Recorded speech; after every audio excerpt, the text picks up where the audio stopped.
NEET paper leak और धर्मेंद्र प्रधान के इस्तीफे को लेकर लगातार दिल्ली में प्रदर्शन जारी है। जंतर मंतर पर अभी भी स्टूडेंट्स बने हुए हैं। सीजेपी के नेतृत्व में ये आंदोलन शुरू हुआ था, जिसे बाद में सोनम वांगचुक ने ज्वाइन किया। वो अनशन पर रहे और इस दौरान ये आंदोलन जो है ये बड़ा होते गया। और 20 जुलाई का दिन जब संसद मार्च का प्रस्ताव किया गया, उस दिन छात्रों के साथ हिंसा हुई। पुलिसकर्मियों की तरफ से लाठीचार्ज की बात सामने आई। वहीं पुलिस ने भी आरोप लगाया कि छात्रों ने भी उनके साथ हिंसा की है।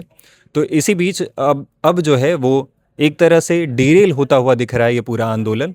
अब वो किस तरफ जाएगा, इसे लेकर संशय बनता जा रहा है, क्योंकि अलग अलग विपक्षी पार्टियां इसमें कूद चुकी हैं। अब इसके भविष्य को लेकर सवालिया निशान खड़े हो गए। इस बारे में हमारे साथ बात करने के लिए नवीन जी हैं और हमारे साथ अनुराग हैं। तो इन दोनों अपना पक्ष रखेंगे कि आखिर वो क्या सोचते हैं। ऐसे आंदोलनों जो पहले हो चुके हैं उसके बारे में भी बताएंगे और उसके लिहाज से इसका किस तरह का जो है भविष्य आप देखते हैं। पहले शुरुआत अनुराग आपसे करते हैं, आप क्या देखते हैं? देखिए, आप जब जंतर मंतर की ओर आप जब जाएंगे तो आप देखेंगे कि वहाँ पर भारी मात्रा में आपको छात्रों का जमावड़ा दिखाई देगा। ये छात्र जिसमें से ज़्यादातर जेनजेड जनरेशन के हैं, जिसको जेनजी आप लोग कहते हैं। और ये जो जनरेशन है, इनको ना सब चीज़ बहुत जल्दी चाहिए होती है। अगर पेपर लीक हुआ है तो उस पर कार्रवाई त्वरित होनी चाहिए, उस पर एक्शन तुरंत होना चाहिए और जवाबदेही तय करना चाहिए। और ये आंदोलन जो शुरू हुआ था उसमें एक छोटी सी मांग को लेकर शुरू हुआ था कि जो पेपर लीक हुआ है उसको लेकर सरकार जवाबदेही तय करे। ठीक है। और फिर वो धीरे धीरे आपने देखा कि फिर शिक्षा मंत्री के इस्तीफे की मांग उठी और अब लगातार शिक्षा मंत्री से इस्तीफा मांगा जा रहा है। लेकिन जब आप देखेंगे, जो सीजेपी के संस्थापक है, फाउंडर हैं अभिजीत दीप के, शाम को मैं उनको सुन रहा था, उनका एक बयान सामने आया। उसमें उन्होंने कहा कि प्रधानमंत्री जी क्यों अड़े हुए हैं कि धर्मेंद्र प्रधान को बचाने के लिए। अभी तो सिर्फ धर्मेंद्र प्रधान के इस्तीफे की बात हो रही है, कल को प्रधानमंत्री से भी इस्तीफा मांगा जा सकता है। तो अब बात यहां तक पहुंच गई है। और आप देखेंगे कि धीरे धीरे छात्रों का आंदोलन में जितनी तमाम पार्टियां वो सब अपना समर्थन देने लगी, सब अलग अलग तरह से सरकार को घेरने की कोशिश कर रहे हैं। क्योंकि आप देखेंगे लंबे समय से सरकार को घेरने के लिए जो रणनीतियां बनाई जा रही थी विपक्ष की तरफ से, वो कारगर नहीं साबित हो रही थी। लेकिन इस बार पहली बार आप देखेंगे एजुकेशन सिस्टम को लेकर देश भर के तमाम छात्र एकजुट हुए हैं। और आप जब जंतर मंतर की तरफ आप जाएंगे तो वहां पे आपको ना तो कोई जाति दिखाई देगी, ना तो कोई धर्म दिखाई देगा, ना तो कोई संप्रदाय दिखाई देगा। वहां दिखाई देंगे तो सिर्फ और सिर्फ छात्र जो एक दूसरे की मदद कर रहे हैं। तो जब आप उसके बाद आपने देखा कि जब चलो संसद का जो आह्वान किया था सीजेपी ने और सोनम वांगचुक जी की तरफ से जो किया गया था, उसके बाद जब उस दिन लाठीचार्ज हुआ, तो लाठीचार्ज जब हुआ तो उसके बाद ऐसा लगने लगा कि अब शायद छात्र दिल्ली से चले जाएं। लेकिन उसके बाद लगातार जंतर मंतर पर भीड़ बढ़ती जा रही है। और आप देखेंगे कि रोज डीएमआरसी की तरफ से ट्वीट्स आते हैं कि कभी 13 मेट्रो स्टेशन के गेट बंद कर दिए गए, कभी 16 मेट्रो स्टेशन के गेट बंद कर दिए गए। वो इसलिए बंद किए जा रहे हैं कि लगातार सुबह से लेकर रात तक छात्र वहां डटे हुए हैं, सड़कों पर सोए हुए हैं। मैंने कई दफा ऐसा नज़ारे भी देखे, मुझे बहुत कम ऐसे नज़ारे देखने को मिलता, लेकिन मैं इसको एक खूबसूरती भी बोलूंगा कि दिल्ली में महिलाएं सड़कों पर सो रही हैं। और वहीं पे वो जो महिलाएं वो सब स्टूडेंट हैं, उनके साथ छात्र भी बगल में सो रहे हैं। और किसी को किसी बात की चिंता नहीं है, कोई किसी के चेहरे पे आपको एक शिकन नहीं दिखाई देगी। वहां पे सुरक्षा का मुद्दा है ही नहीं, वहां पे मुद्दा है शिक्षा का। और शिक्षा के मुद्दे में सब एक दूसरे की पुरजोर समर्थन कर रहे हैं और एक दूसरे की मदद के लिए अपने हाथ आगे बढ़ा रहे हैं। मतलब कुल मिलाकर आप ये सोच रहे हैं कि धर्मेंद्र प्रधान का इस्तीफा होगा तभी ये प्रोटेस्ट जो है उसका कुछ आगे का निर्णय होगा। देखिए, इस पर कुछ भी कहना शायद मेरी तरफ से गलत होगा। ये सरकार का निर्णय है, सरकार का फैसला है कि धर्मेंद्र प्रधान का इस्तीफा होना चाहिए या नहीं होना चाहिए। इस पर राय सरकार की होगी। और सामने वाली जो पार्टी है, मतलब पक्ष है जो सीजेपी, वो इस्तीफे की मांग कर रहे हैं और छात्र लगातार इस्तीफे की मांग कर रहे हैं। छात्रों का ये कहना है कि जवाबदेही तय होनी चाहिए और शिक्षा मंत्री को इस्तीफा देना चाहिए। लेकिन क्या शिक्षा मंत्री के इस्तीफा देने से ये व्यवस्था बदल जाएगी? तो इसका जवाब है नहीं। क्योंकि देखिए, कोई भी सरकार पूरी तरह से बढ़िया नहीं हो सकती है। ठीक है। मैंने काफ़ी समय पहले मैंने अटल बिहारी वाजपेयी जी को सुना था, उन्होंने कहा था कि सभी सरकारों का चरित्र एक सा होता है। ठीक है। तो बात सिर्फ इतनी सी है कि जवाबदेही तय होनी चाहिए, ये अपनी जगह सही है। लेकिन ये कहना कि इससे एजुकेशन सिस्टम बदल जाएगा, ये थोड़ा सा जल्दबाजी होगा। लेकिन ये बात ज़रूर है, जवाबदेही तय होनी चाहिए। एक डेमोक्रेसी में अकाउंटेबिलिटी बहुत आवश्यक है। सरकारें आएंगी, चीज़ें बदलेंगी, लेकिन अकाउंटेबिलिटी का होना बेहद आवश्यक है। आपकी क्या राय है? आपने बहुत सारे प्रोटेस्ट पहले भी देखे होंगे, निर्भया कांड से लेकर उसके बाद अन्ना आंदोलन भी आपने देखा होगा। किस तरह से लगता है ये आंदोलन उन आंदोलनों के रुख के हिसाब से इसका क्या रुख होने वाला है? देखिए, ये आंदोलन जो है ना, ये स्पॉन्टेनियस है। इस आंदोलन की बात है कि चीफ जस्टिस से कमेंट करते हैं, कॉकरोच की संज्ञा दी गई युवाओं को कि बेरोजगार हैं और उनको लेके, और वहां से ही शुरुआत है। 2 महीने पहले इस बारे में फिर कॉकरोच जनता पार्टी का बनना बहुत स्पॉन्टेनियस था। सडनली सोशल मीडिया पे एक ट्विटर हैंडल बनता है, एक इंस्टाग्राम हैंडल बनता है, और फॉलोअर तेजी से बढ़ जाते हैं। किसी को नहीं मालूम कि कौन है दीप के।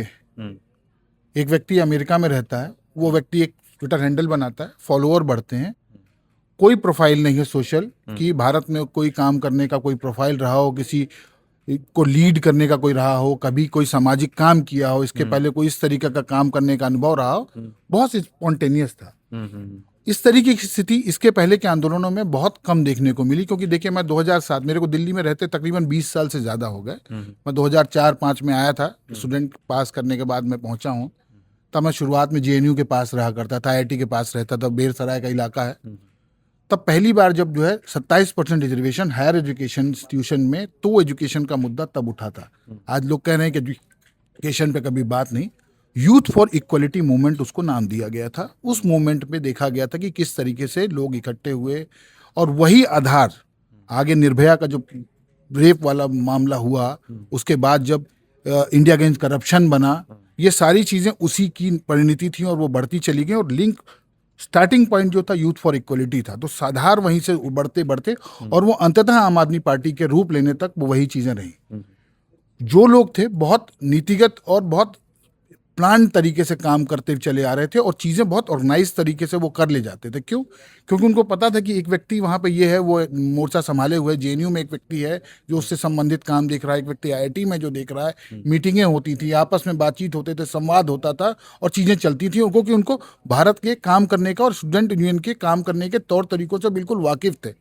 लेकिन इस बार जो हुआ बहुत स्पॉन्टेनियस हुआ। कोई आदमी नहीं, 3 आदमियों का नाम आता है जो प्रवक्ता होते हैं, एक व्यक्ति जो होता है दीप के, वो सामने आते हैं। इस तरीके से सब चीजें बनी और स्पॉन्टेनियस हुई। मौका ये हुआ कि नीट वाला मामला सामने आ गया। एक यूथ को मानने का मौका मिल गया कि भाई इस मुद्दे को हम जो है लेके जा सकते हैं सबके सामने, और उस मुद्दे पे हम आके लड़ सकते हैं। बहुत वाजिब डिमांड थी कि भाई इस तरीके का है कि भाई पेपर अगर हुआ तो जवाबदेही तय हो।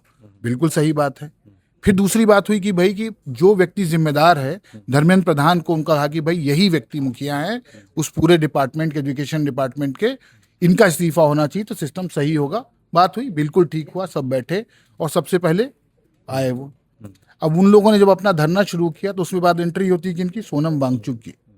सोनम वांगचुक आके कहते हैं कि मैं इस मुद्दे पर भूख हड़ताल करने बैठा हूं, और उन्होंने एक इंटरव्यू दिया था। उस इंटरव्यू में उन्होंने कहा कि ये आने वाली पीढ़ियों के लिए, मेरे लिए नहीं। बिल्कुल सही बात थी। उन्होंने कहा कि भाई ये जो कुछ मैं कर रहा हूँ ये उस भविष्य के लिए है कि भाई कल एक अच्छा काबिल डॉक्टर मिले देश में। ऐसा ना हो कि लोग कोई जो है नाकाबिल जो है डॉक्टर बन जाए, इलाज करे, नाकाबिल जो है वो इंजीनियर बने, और जो काबिल आदमी वो क्लर्क बने, वो बनाए, उससे बिल्डिंगें गिरे, बहुत सारे नुकसान होंगे। उन्होंने बिल्कुल, हर आदमी इस बात से एग्री था। कहीं किसी को कोई परेशानी यहाँ तक बिल्कुल नहीं थी। आंदोलन बहुत शांतिपूर्ण तरीके से चल रहा था। लेकिन दिक्कत तब हुई जब उनकी स्थिति डिटोरिएट होना शुरू हुई, और राजनीतिक दलों को लगा कि यार कि ऐसा ना हो कि वो व्यक्ति उनका कुछ हो जाए उनको, क्योंकि उनके क्रेडेंशियल्स हैं पुराने, और वो पर्यावरणविद के रूप में उन्होंने भारतीय सेना के लिए लद्दाख में बहुत काम किए। उनके क्रेडेंशियल्स को लेकर किसी ने सवाल नहीं उठाए, इसलिए लोग वहां जुट रहे थे। लेकिन वो भीड़ नहीं थी जिस भीड़ की अपेक्षा की जा रही थी, जो अभी है। लेकिन जैसे ही उनकी स्थिति डिटोरिएट हुई और राजनीतिक दलों को लगा कि अब जो है मौका हमको दिखा, एक एक करके लोग आना शुरू हुए, और वो जो प्रेजेंस बढ़ी तो सरकार को भी लगा कि भाई अब ये मुद्दा न बन जाए। ऐसा नहीं है सरकार ने नेग्लेक्ट किया होगा, बिल्कुल नहीं किया। चीज़ें डिटोरिएट होना चाहिए। उसके बाद चीज़ें जब हुई, लोग गए, और वहाँ से जब राजनीतिक बयानबाजी शुरू होना हुई, और खासकर तब जब मानसून सेशन का तारीख निर्धारित हो गई कि मानसून सेशन इस दिन शुरू होगा, 2 दिन 3 दिन, भाई 17 तारीख की बात है जब उनका 17वां 18वां दिन था। उसके बाद मानसून सेशन की तारीख 20 तारीख तो शुरू होना था। फिर उसके बाद बात हुई कि भाई हाँ अब बात शुरू। उसी समय पे उनकी तबीयत ज़्यादा खराब हुई, रोज जांच कर रहे थे, डॉक्टर्स आ रहे थे, सब कुछ हुआ। लेकिन जब राजनीतिक रंग चढ़ना शुरू हुआ वहीं से चीजें डिरेल होना शुरू हुई, क्योंकि जो लोग वहां काम कर रहे थे, जिन लोगों ने नेतृत्व करना था या कर रहे थे, उन लोगों को इस सिस्टम में काम करने और राजनीतिज्ञों के काम करने के तरीकों से बिल्कुल वाकिफ नहीं थे कि किस तरीके से उनसे पीछे से बातें करके और डिरेल किया जा सकता, और वो उस जाल में फंसते चले गए। उस स्टेज का राजनीतिक तौर पे इस्तेमाल होना शुरू हो गया, जिसपे एक सामाजिक मुद्दे की मांग थी, जिसमें स्टूडेंट की मांग हो रही थी। लेकिन उसके बाद जब उनको उठा लिया सोनम वांगचुक को, लोग भड़क गए कि भाई आपने कैसे उठा लिया। बिल्कुल। और उसके बाद जब चीजें हुई कि बोले क्या प्रदर्शन करना है, और हमने एक वीडियो उस दिन किया था जिस वीडियो में हमने कहा था कि इसमें लीडरशिप का लेकुना है, लीडरशिप की कमी है, लीडरशिप की वजह से ये चीजें कि कम्युनिकेट नहीं कर पाएंगे और ना सरकार से ये बातचीत कर पाएंगे, ये एक मांग लेके खड़ेंगे। और ये बात थी उस वीडियो में, बहुत लोगों ने कहा हमको कि भाई आप गोदी मीडिया हो, आपने कहा कि भाई इस तरीके, लेकिन वो चीजें हमको इसलिए दिख रही क्योंकि हमने उस दौर से देखा है और प्रत्यक्षदर्शी। आज हम पत्रकारिता के रूप में या पत्रकार के रूप में बात कर रहे हैं, लेकिन हम भी उन आंदोलनों में शामिल हुए थे। हमने देखा था कैसे हुई चीजें और कहाँ पे चीजें थी और कैसे प्रॉपर तरीके से कम्युनिकेशन होता था और चीजें बहुत तरीके से होती थी, लेकिन वो चीज़ यहाँ दिखी नहीं। फिर चीज़ें बिगड़ी और वो हालात जैसे जैसे बिगड़ते चले गए और उनको पार्टियों ने कब्जा करना शुरू किया। अखिलेश यादव नहीं थे, पत्नी उनकी आई। इससे पहले आज तक डिम्पल यादव को मैंने किसी भी जगह पे इतने एक्टिव से नहीं देखा था। इसके पहले भी बहुत सारी चीज़ें हुई, बहुत जगह पे पेपर लीक हुए, बहुत जगह बड़ी। प्रत्यक्ष रूप से मैं आज भी अगर आपसे बात करूँ तो श्री गंगानगर में जो अभी रेप की घटना हुई, क्या वो छोटी घटना थी? बिल्कुल। एक 13 साल की बच्ची के साथ 32 लोग बलात्कार करते हैं 3-4 दिन के अंदर में।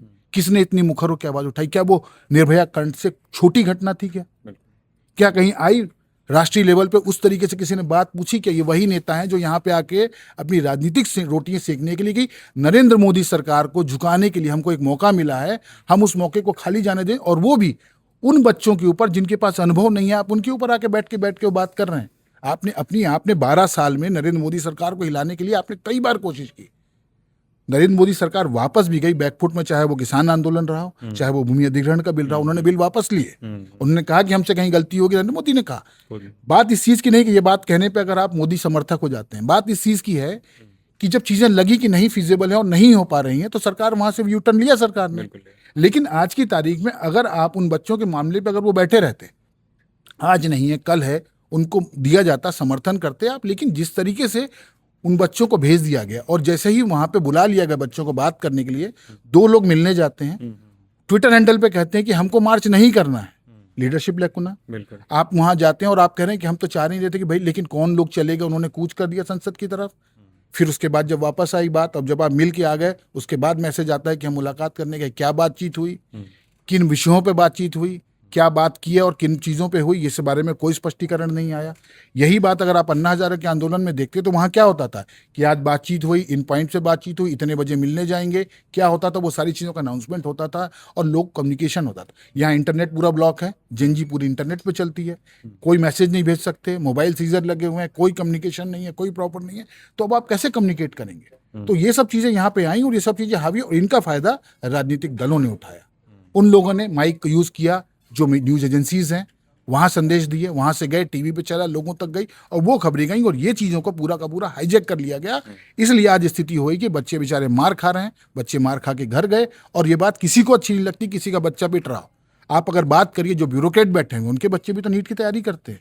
क्या उनके पास भी उतना पैसा है? क्या हर ब्यूरोक्रेट क्या उतना ही बेईमान है कि जिसके पास की पैसा है वो करोड़ों रुपए की संपत्ति लेके बैठा और बच्चे के लिए पैसा दे देगा? एक छोटा सा बाबू भी हो सकता है उस ऑफिस का, पीएमओ में काम करने वाला हो सकता है, उसका बच्चा भी तो कर रहा है, चाहे वो सरकार के लिए काम कर रहा हो, लेकिन उसके लिए भी तो वही स्थिति है ना। अगर आज वो सरकार के लिए पुलिस में जो काम कर रहे हैं, क्या उनके बच्चे तैयारी नहीं करते? क्या सीआरपीएफ के जवान के बच्चे नीट की तैयारी नहीं करते? क्या दिल्ली पुलिस के बच्चे नीट की तैयारी नहीं करते? करते हैं, लेकिन उनके पास पैसा नहीं। लेकिन वो उस आदेश के गुलाम हैं कि जहां पे कहा जाता है बॉस का जो कहा गया वो आपको करना ही करना है। अब आप इस स्थिति को कैसे लेंगे? अब चीजें बिगड़ गई, हालात बिगड़े, लोग आ रहे हैं, क्योंकि हर आदमी इसमें चाहता है कि भाई इस तरीके के आंदोलन में हम अपना समर्थन दें, और वो देने आ रहे हैं और देना कोई बुराई नहीं। लेकिन जिस तरीके से बच्चे पीटे, लेकिन अब जो लोग उठे हैं, लोग कल देखिए उस दिन बोतलें फेंक रहे थे, पानी बांटी गई, बोतलें फेंकी गई रात में, उसके बाद पत्थर मारे गए पुलिस वालों को भी, पुलिस वालों ने भी पत्थर मारे, इसके भी है। लेकिन आप इस चीज को देखिए, जो गलती पुलिस वालों ने की वो गलती आप कर रहे हैं, तो आपने शांतिपूर्ण आंदोलन को कहीं ना कहीं डिरेल करने की कोशिश की और वो चीजें बदली। और जो नेतागण आज ये कह रहे हैं उनके कार्यकाल में क्या हुआ, आप देखिए ना। आप बिहार में देख लीजिए, रंजीत डॉन का नाम ऐसा कोई बिहार का व्यक्ति नहीं जो न जानता हो। 2003 का कैट घोटाला, आप उसके बाद जाइए व्यापम घोटाले में दिग्विजय सिंह का नाम था, उमा भारती का नाम था, बहुत बड़े लक्ष्मीकांत वाजपेयी जो शिक्षा मंत्री होते थे, सब होते थे। कितने लोगों की मौत हुई, आज कितने लोगों को सजा मिली? एक नहीं। 2007 जब मुलायम सिंह की मुख्यमंत्री रहते हुए पुलिस भर्ती घोटाला हुआ, मायावती ने आके सारे कैंसिल किए, सारी 1-2 ही भर्ती ऐसी थी जो नहीं हुई। उन भर्तियों का क्या हुआ? वो भी तो छात्र ही थे ना, कोई ऐसा तो था नहीं कि भाई कोई बहुत बड़ा था। उसमें क्या हुआ? वही सरकार है, वही जो चीजें हुई उत्तर प्रदेश सेवा आयोग में जो धांधलियां हुई उस जमाने में, जिसके बाद भाजपा की सरकार आई है, तब क्या हुआ उसके बारे में आज तक कोई नहीं। तो वही लोग जो समर्थन करने चले आ रहे हैं, और वो चीजें जब बिगड़ती चली जा रही हैं, और आप युवाओं के आप रहनुमा बन के आज बात कर रहे हैं, जब आपके कार्यकाल में वो हुआ तब सब कुछ ठीक था। तो वही जो हमको पब्लिक एडमिनिस्ट्रेशन में पढ़ाया जाता है कि सत्ता का सिर्फ चेहरा बदलता, चरित्र नहीं। तब कहाँ थे राहुल गांधी जब 2012 में निर्भया कांड में जब लड़कियों को, जब राज्यपाल राष्ट्रपति भवन के सामने खड़े थे और धोती लाठियों से सीआरपीएफ के जवान मारे जा रहे थे और मार रहे थे, और वहां पे किसी भी ने बोला था क्या? प्रियंका गांधी ने बयान दिया कि क्यों मारा गया बच्चियों को? तब राहुल गांधी तीसरी बार सांसद बने थे, 2004 में पहली बार बने थे, तब राहुल गांधी ने कितना पीड़ा क्यों नहीं हुई थी कि राहुल गांधी का जमीर आज ही जगह है, आज ही उनके दिल में पसीजा है कि बच्चों को मार पड़ी है? तब क्यों नहीं कहा गया? 2014 में जब बाबा रामदेव का आंदोलन हुआ, बाबा रामदेव को जब वो भ्रष्टाचार के खिलाफ बैठे हुए थे, तब बाबा रामदेव को जब भाग करना पड़ा, उस समय पर जब आपने रातों रात हमला किया, तब आपकी पुलिस क्या करी? तब क्यों नहीं आपने कहा कि गलत हुआ?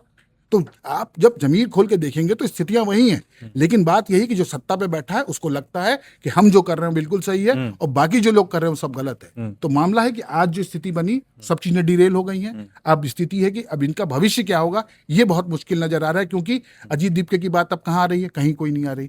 जो बयान दे रही है आज मीडिया को कितने तरीके से आप देखिए ना, आज हम काम करते हैं, हमारा घर उससे चलता है, लेकिन कह दिया कि सब गोदी मीडिया। प्रियंका गांधी से सब सवाल पूछिए, जब नरेंद्र मोदी से सवाल पूछिए। भाई विपक्ष अगर आप हो और वहां पे अगर आप लीड ले रहे हो तो क्या हम आपसे भी सवाल ना पूछे?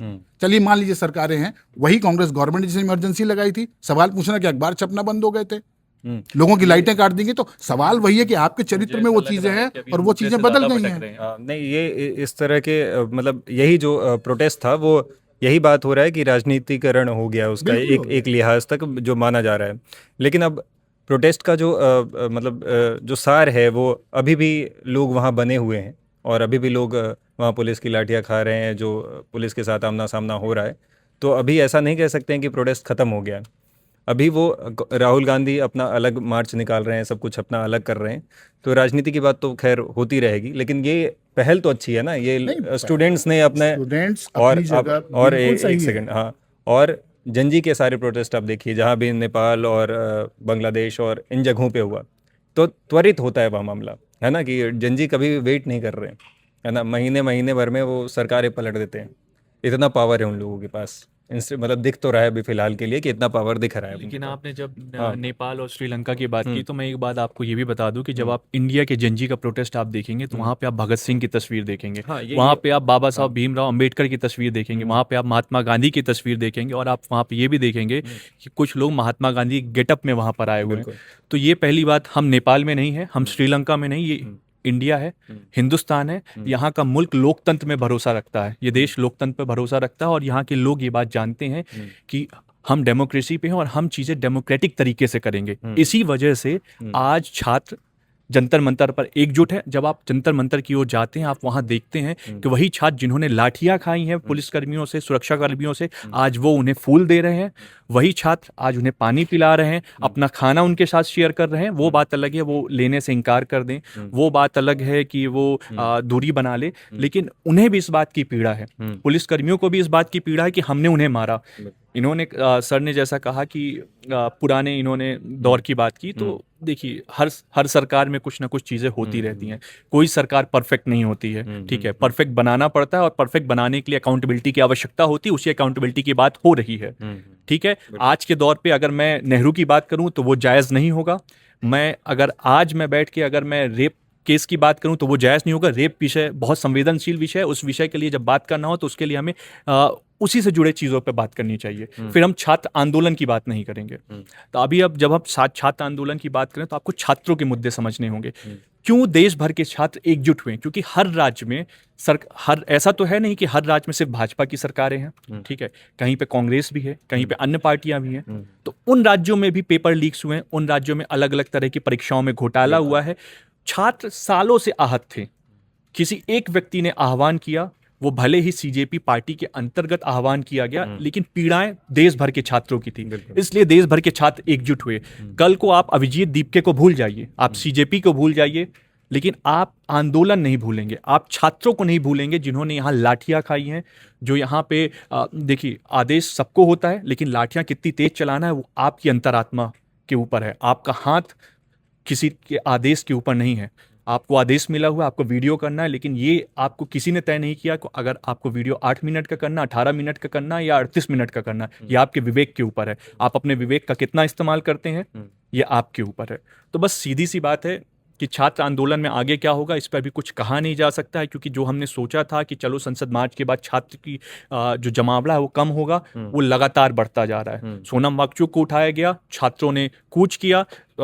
चलो संसद मार्च में शुरुआती दौर में अगर आप देखेंगे तो बहुत छात्र शांतिपूर्ण ढंग से चल रहा था प्रदर्शन। बीच में कुछ उपद्रवियों ने यहाँ से भी लाठियां खाई तो रिटेलिएट किया, वहां से भी पथराव हुआ, दोनों तरफ से चीजें हुई। इसके सारे साक्ष्य यहाँ दिखाई दे रहे हैं। तो ये तमाम चीजें होती रहती हैं, ठीक है। लेकिन सबसे बड़ी बात ये है कि आज अगर आप देखेंगे तो सोनम वांगचुक जी का एक ट्वीट भी आया, उन्होंने कहा कि मैं शांति के साथ हूँ, शांति के पक्ष में हूँ, लेकिन कुछ असामाजिक तत्वों ने हमारे शांतिपूर्ण प्रदर्शन को हथियाने की कोशिश की, उन्होंने उसमें उपद्रव फैलाने की कोशिश की। लेकिन आप अगर सामने से कोई कुछ भी कर रहा, आप उसका जवाब फूल से दीजिए, उन्होंने यही कहा है। तो हम गांधी के देश में रहते हैं, यहाँ हमने कई लड़ाइयाँ लड़ी हैं और हमने मोहब्बत से लड़ी हैं। किसी ने एक गाल पे थप्पड़ मारा है तो हमने दूसरा गाल आगे किया है। तो इसका मतलब ये नहीं कि हम कमज़ोर हैं, इसका मतलब बहुत शांति से, बहुत सिंपल सही है कि हम गांधी के मुल्क में रहते हैं, हमें कॉन्स्टिट्यूशन पर भरोसा है, हमें यहाँ इस देश की सरकारों पर भी भरोसा है कि वो जवाबदेही तय करेंगी। और यहाँ की जनता ये बात जानती है कि जो सरकारें विफल रही हैं अपनी बात जमीनी स्तर पर लागू करने में, उनको बदल भी दिया गया है। तो आगे क्या होता है वो सरकारें देखेंगी, जनता देखेगी।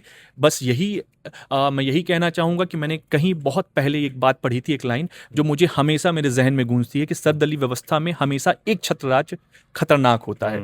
सर्वदलीय व्यवस्था है तो हर किसी की आवाज़ आपको सुनाई देगी और हर किसी की आवाज़ को आपको जगह देनी पड़ेगी। आज विपक्ष क्या कर रहा है ये उसकी आत्मा का विषय है, उसकी अंतरात्मा क्या कह रही है, उसे किसी का स्टैंड लेना है तो ले रहेगी, नहीं लेना है तो नहीं लेगी, उसकी अपनी अंतरात्मा। सब अपना वोट बैंक देखते हैं, लेकिन यहाँ पे बात जनजी की हो रही, यहाँ पर छात्रों की हो रही। तो हमें इस मुद्दे से नहीं भटकना चाहिए कि छात्र आहत थे, सालों से आहत थे, और वो अपनी आवाज़ रख रहे हैं और आज उन्हें वो अपनी आवाज़ रखने का मौका मिला है। इसी बीच एक और बड़ी खबर भी आ रही है। फिलहाल मोदी सरकार दबाव में तो दिख रही है। शिक्षा सचिव को हटा दिया गया है, उन्हें पंचायती राज विभाग में भेज दिया गया है। इस कदम को आप कैसे देखते हैं? नहीं, देखिए, कार्यवाही तो सरकार कर ही रही हो, क्योंकि दबाव में है ये बात, बिल्कुल मतलब ऐसा तो है नहीं कि भाई वो इस चीज़ को नेग्लेक्ट कर दें। क्योंकि अगर कोई बात यहाँ से लेके विदेश तक हर विदेशी मीडिया में इस बात को कवर किया जा रहा है तो इस सरकार की छवि खराब होगी। और कहा जा रहा है, जो अखबारों में विदेशों में भी छप रहा है, कि मोदी सरकार के खिलाफ 12 साल में सबसे बड़ा प्रोटेस्ट है। और ये चीज़ें सरकार की छवि के लिए बिल्कुल ठीक है। सरकार इस बात को बिल्कुल नजरअंदाज तो नहीं कर रही है। और इस तरीके, देखिए, आज सुबह भी कहा कि भाई फास्ट ट्रैक कोर्ट बनाए जाएंगे, जो लोग जिम्मेदार हैं। नरेंद्र मोदी ने खुद ट्वीट करके कहा था पीएम ने। और अब जो है शिक्षा सचिव हटा दिए गए हैं, तो कार्रवाई तो कर रहे हैं और चीजें हैं कि जिम्मेदारी किसकी है, जवाबदेही तय करने की दिशा में बढ़ रहे हैं। लेकिन स्थितियां क्या हैं, अभी भी चीजें उस स्थिति में नहीं है। क्योंकि देखिए, कल एक बयान आया था, आपने देखा होगा, जब उन्होंने चिट्ठी लिखी थी सोनम वांगचुक ने, और उसके बाद यहाँ का बयान आया कि भाई कि अगर चर्चा होगी तो मैं अंश तोड़ सकता हूं और मैं जो है अपना अनशन तोड़ दूंगा। लेकिन वो चीजें नहीं हुई। और लेकिन जो बयान फिर आया था सीजेपी की तरफ से कि भाई हम अगर होगा तो हम अलग हो जाएंगे, क्योंकि हम धर्मेंद्र प्रधान के इस्तीफे तक जो है रुके रहेंगे। तो दो अलग अलग तरीके की बातें वहां पे भी रिफ्ट होती दिख रही थी। तो कहीं ना कहीं चीजें ऐसी तो है नहीं कि चीजें एक दिशा में चल रही हैं। और ये बात, मुद्दा बिल्कुल है भाई कि अगर धर्मेंद्र प्रधान इसके लिए जिम्मेदार हैं तो उनकी जवाबदेही तय होगी। और उसको लेकर मोदी सरकार क्या निर्णय लेती है ये उनका अपना प्रोरोगेटिव है। दूसरी बात, चर्चा होनी चाहिए, तो सरकार को ये बताना चाहिए कि भाई चर्चा अगर हो, क्योंकि पूरा देश नजर लगाए बैठा है कि भाई चर्चा निश्चित तौर पे संसद हो। कि संसद बना ही इसलिए, संसद इसलिए नहीं बना कि वहां बैठ के लोग जो है सिर्फ प्रोटेस्ट करते रहे और सिर्फ बात, क्योंकि वो चर्चा बात कहाँ होगी फिर। हर आदमी का सड़क पे बैठा रहेगा तो वहां पे बैठे और चर्चा हो। और उसके लिए जो वहां पे डेडलॉक बना हुआ है उसको खत्म करके चर्चा तो होनी ही चाहिए। और दूसरी बात, कोई तो ऐसा आश्वासन दीजिए कि छात्र घर लौटे, क्योंकि किसी भी स्थिति में बच्चों के लिए, उनके परिवार वालों के लिए, सरकार के लिए विपक्ष के लिए, किसी के लिए भी हो सकता है कि विपक्ष अपने लिए मौके तलाश रहा हो, और इस बात को है राजनीति है, और सरकार अपने को बैकफुट में विपक्ष की तुलना में नहीं दिखाना चाहेगी, भले ही वह भीतर खाने कार्रवाई करते रहे और अपना काम करें जैसे वो कर रहे हैं। लेकिन कल अगर ये बात आती है कि भाई कोई जिम्मेदार है, कल कार्रवाई होती है, तो फिर क्रेडिट किसको देंगे आप? बिल्कुल। क्या विपक्ष इसका क्रेडिट लेगा? सरकार लेगी या सीजेपी लेगी या सोनम वांगचुक लेंगे? बार क्रेडिट की लड़ाई है कि कल क्रेडिट किसका, और ये फिर एक बार वो बवाल होगा कि हमारी वजह से हुआ, फिर कौन उसको लेके जाएगा, ये मुश्किल खड़ी होगी। और एक बात और सरकारें निगलेक्ट कर रही हैं कि जो 16 साल का बच्चा आज प्रोटेस्ट कर रहा है, 2 साल बाद वो एडल्ट होगा, वो देश का वोटर होगा, और ये 10 करोड़ लोग जो है नए वोटर होंगे, और 10 करोड़ लोग सरकार को बदलने का ताकत रखते हैं, और ये बफर वोट बहुत बड़ा होता है। अगर आप इस चीज को नेग्लेक्ट कर रहे हैं तो ये सरकार की भी भूल है, विपक्ष की भी भूल है कि जो गलत कर रहा होगा वो गलती का हट जाना उनको 2 साल बाद उन वोटर से जो आज यहाँ सड़क में हैं और जिनका करियर प्रभावित हो रहा, उनको सामना करना पड़ेगा। और ये चीजें नेग्लेक्ट करने की बिल्कुल नहीं है, और इस बात को अगर है तो सरकार भी फूक फूक का कदम रख रही है, और सरकार को भी पता है कि जिस तरीके से अन्ना आंदोलन कांग्रेस पार्टी के 10 साल का बिल्कुल खत्म के कारण बना था, हो सकता है कि एक चिंगारी, हो सकता है ये आंदोलन भी बन जाए। तो सरकार क्या उस गलती से सीखेगी या उन गलतियों से ना सीखते हुए उसी ढर्रे पे चलेगी? तो ये चुनौती बहुत बड़ी सरकार के सामने भी आके खड़ी हो गई है, और इसका जवाब उनको देना पड़ेगा। जोड़ना चाहूंगा, सर ने बोला क्रेडिट किसका जाएगा, तो क्रेडिट इसमें छात्रों का जाएगा, क्रेडिट इसमें देश का जाएगा कि देश ने इतने बड़े आंदोलन को शांतिपूर्ण ढंग से पूरा होने दिया, और इसमें पूरा क्रेडिट छात्रों का ही जाएगा, क्योंकि छात्रों की आवाज सरकार ने सुनी।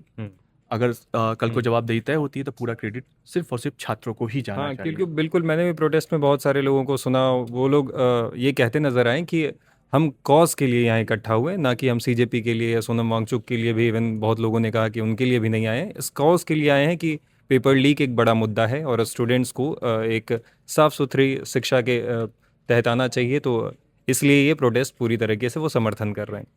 फिलहाल इस वीडियो में इतना ही। दोनों पक्षों को आपने सुना कि किस तरह से इस प्रोटेस्ट का भविष्य देखते हैं। फिलहाल मोदी सरकार भी इस मामले में एक्टिव है, वो भी कार्रवाइयाँ कर रही है, विपक्ष भी अपने तरह से अलग अलग जगहों पे जाके प्रोटेस्ट कर रही है, और छात्र तो जंतर मंतर पे बने हुए। अब देखना होगा कि आगे क्या होता है। इसके लिए बने रहिए हमारे साथ।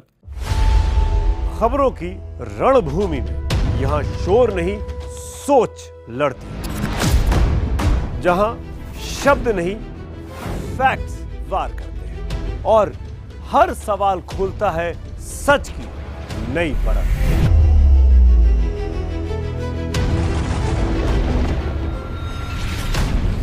चक्रव्यूह आपके अपने सुमित अवस्थी के साथ सोमवार से शुक्रवार शाम 6:57 पर टाइम्स नाउ नव भारत पर।